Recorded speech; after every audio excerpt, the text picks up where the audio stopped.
Okay. On writing a claim. So I want to review some of this just so you are aware of how this works. Um, your claim is the position you're going to take on a topic. It is the argument you're going to make. So ideas on how to write your claims would be your position because support and evidence. Okay. Or example shows my argument.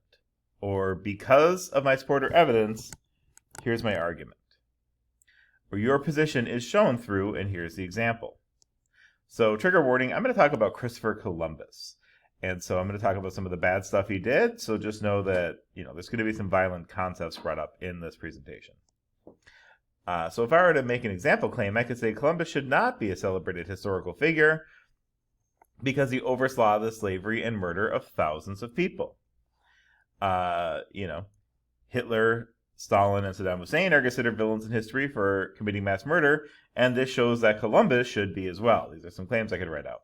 Because Columbus caused mass murders of thousands of indigenous humans, he should not be celebrated with a holiday. Columbus should not have a holiday, and this is shown through his crimes against humanity. Columbus sailed from Spain to the Americas in 1492. This would be a poor example. No one disagrees about that. Columbus was a weirdo. I don't know what a weirdo means. Please don't do a quote or a claim like that. Columbus was neither a hero or a villain. You got to take a side. You can't say both ends. Columbus isn't real, but a figment of Brent's imagination.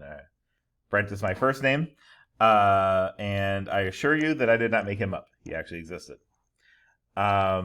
So for this paper, I'm going to make making your claim really easy this time, guys, just because it's more important to me that you're getting in the habit of doing it.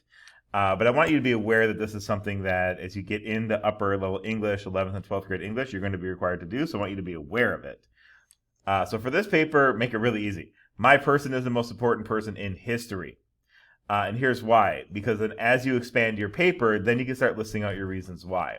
So your body paragraphs are worth this way. My person is the most important person in history because then you give the reasons. So Martin Luther King Jr. is the most important person in history is my claim. This is what I'm going to argue.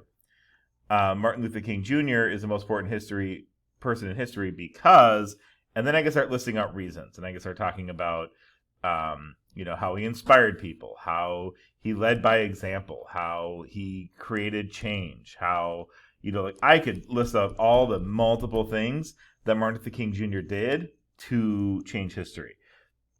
This is the basic way. This is the easiest way to do it. I think this makes most sense for your paper. If you want to make another claim, that's fine. If you want to go more advanced, that's fine. You can look at these examples. If you do that, however, I need you to get approved by me. Okay? All right, guys. Good luck.